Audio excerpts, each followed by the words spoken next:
players come and go, but the team remains. Yeah. You know, huge shout out, That Hot emblem Diggity stays the same. Dog, the 49ers first takes. I Shout out. appreciate the $5 super chat.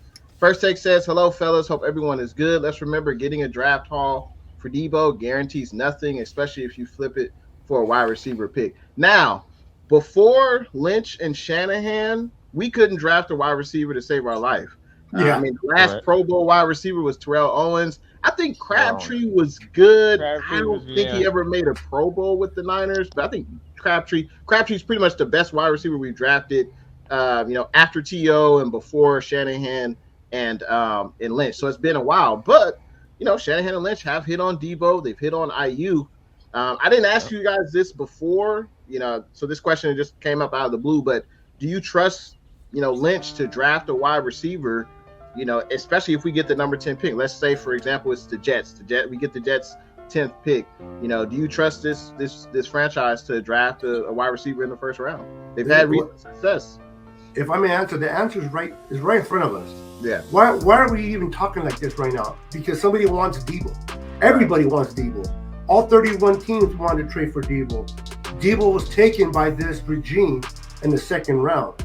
So that right, and then we're not even going to get into the Brandon Ayuk yet, which I think he's going to be an amazing player, and I think this will be his breakout year. But Debo is in the trading block because he wants to be moved.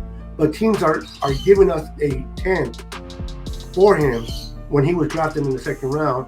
So that tells me that John Lynch, Kyle Shanahan, and Adam Peters, they do their homework. So yes, I personally trust them in finding not a receiver they could replace Kittle because he's one of a kind, but someone that can bring some production to this offense to help us win.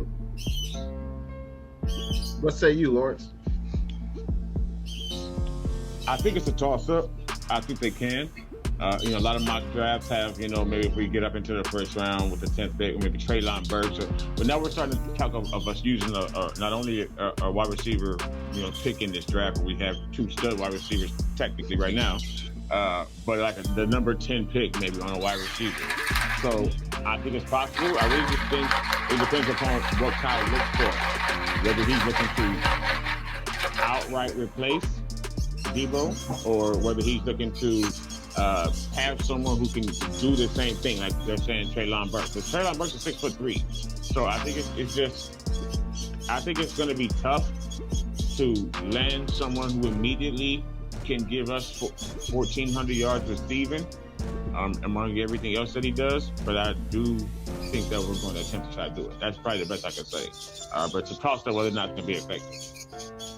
Yeah, I think that would be a stretch to expect we draft a wide receiver in the first round with the 10th overall pick, and they're going to immediately replace Debo's production. That's not realistic. Right. If they could do half of what Debo can do, and we still have Kittle, we still have IU, we still have Jennings, and maybe we bring in another receiver. Maybe Ray can help out a little bit and on the offense. I think that would definitely go a long way.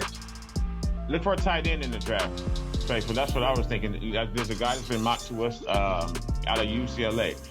I haven't seen much of his blocking, but apparently he's a mid-round or later round tight end. So maybe they try to get a second tight end to help with some production on offense. But I don't, like you said, I don't think we can get a pick at number 10 that's going to come in, Jay, and immediately equal the production that Debo had.